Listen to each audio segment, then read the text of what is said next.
Ja, goddag. Du snakker med Lars Hansen fra Vestegnens Politi. Ja, goddag. Goddag. Jeg tænker på, kan vi lige få lov til at føre nogle ord sammen, uden at der er nogen af i baggrunden? Ja, 2 sekunder. Tak. Værsgo. Jeg vil lige høre, hvad lavede du den 30. august, en lørdag aften? Den 30. august. Ja.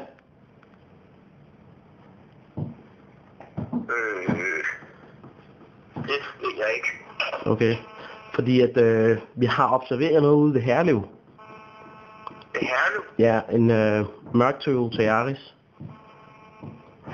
Jeg har ikke engang en bil. Okay.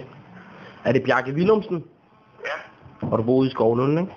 Jo. Ja, fordi vi har observeret noget med nogle skilte, der er blevet banket ned og så videre. Og vi vil høre, om du vil indgå forlig. Forlig omkring hvad? De 2 skilte, du har banket ned ude ved Herlev. Altså, det er så sådan, det hænger sammen, at vi har 3 vidner på, der har set dig, at du har banket det her ned. Og de har udpeget bilen og nummerpladen, og vi kan se, at bilen den tilhører dine forældres... Nå, ja. Det kan du godt huske. Ja, selvfølgelig. Ja. Hvorfor har du ikke anmeldt det? Jeg har anmeldt det til forsikringsselskabet. Jeg vidste ikke, at jeg skulle andet, faktisk. Nå, fordi at, du ved godt sådan noget her, det kører jo på straffetesten og så videre jo. Nå, ja, okay.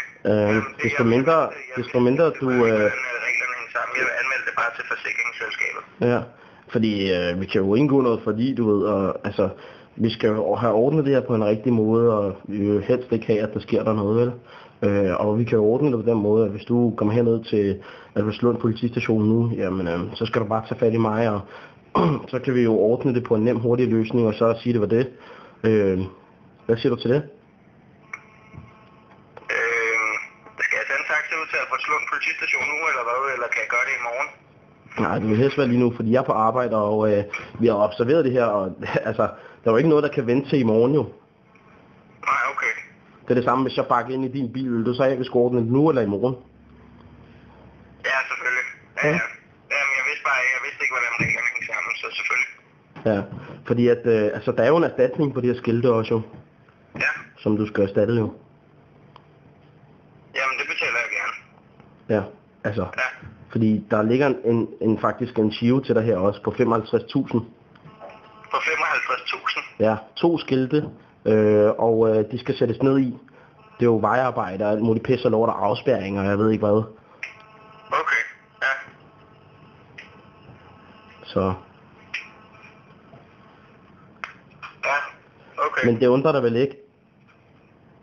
Ja, det gør jo sådan set, at det bliver lidt kan man sige. Der ikke står med 55.000. Nej, men altså det vi plejer at gøre herude, det er, at vi plejer vi trækker dem fra staten, og så får du bare et chive ind ad døren hver måned, for eksempel på en tusse, ikke? Som du så kan gå og afdrage resten af dit liv. Okay. Så hvis du bare tager derned nu, Ja. så siger vi det. Okay. Eller ved du hvad? Vi kan bare sige, prøv lige at hænge lige på 2 sekunder. Bjarne, kan du ikke lige give mig en blok?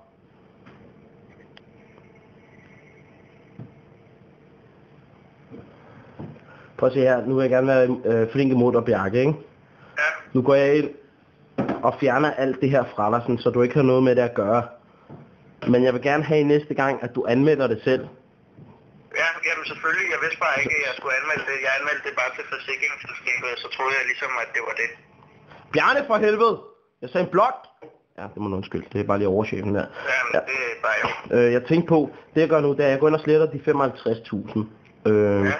Og næste gang, så bare gerne have, at du indberetter sådan noget, ikke? Jo, men selvfølgelig. Det handler om at være en god borger og så videre. Jeg vidste ikke, altså jeg har jo snakket med mine forældre om det, de sagde ingenting omkring, at jeg skulle anmelde det eller noget. Nej, det var heller ikke dine forældre, der kørte bilen med det. Nej, men jeg forventede sådan, altså min far han har sådan rimelig godt styr på de der lovting og sådan noget, så jeg havde egentlig, ja, men selvfølgelig, jeg vidste bare ikke, at man skulle anmelde det. Jeg troede, at forsikringsselskabet, de tog hånd om det.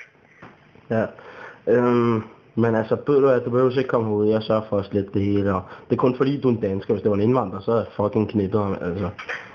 Seriøst, de der indvandrere, de skal da bare ned med nakken. Er det ikke enig? Ja, det kan jeg godt forstå. Ja. De der, jamen altså, helt ærligt, de der indvandrere, de skal da bare hænge ned med nakken, altså. Det er fuldstændig. Hvis det var en indvandrer, så havde jeg bare sendt en show lige med det samme. Jeg havde taget ud og anholdt dem, altså. Men nu er du jo dansker, du ved, vi skal hjælpe hinanden og sådan nogle ting der, så. Jamen, jeg er dansker, det kan du ikke sikkert regne. Ja, det kan jeg se, Bjarke Willumsen, ikke? Så det er jo godt nok. Så, men du har ikke indberettet noget sådan om nogle indvandrere eller noget her for nylig, vel? Nej, jeg har ikke indberettet noget. Nå, du har heller ikke set noget, eller? Jo, det har jeg. Nå, hvad har du set? Jeg har set et slagsmål nede på diskotek Skoven. Skoven, siger du? Ja. Hvornår var det? Fordi der var vi hernede forleden, der blev indkaldt til noget uro og alt muligt. Jamen, der var nogen der var oppe at slås. En indvandrer og en dansker, tror jeg det var. Hvad synes du om det? Og han spyttede ham i ansigtet. Hvem spyttede hvem i ansigtet? Indvandreren spyttede danskeren i ansigtet. Sikke en perker, mand. Ja, de skal bare ud af landet, mand. Hvordan gør vi? Vi skal bare finde en løsning, er det ikke rigtigt? Jo. Ja. Okay, men ved du hvad, Bjarke, jeg gør dig den her tjeneste, og alt det her, og så siger vi bare, at vi er gode venner, ikke? Det gør vi. Okay? Jamen, så siger jeg 1000 tak. Nå, det var så lidt, ikke? Og hvis du ser en indvandrer, så spyt lige igen, ikke? Det skal jeg nok. Godt nok. Kan du have det? Jo, tak lige meget. Godt nok. Bjarne, for helvede, kom nu med den blok!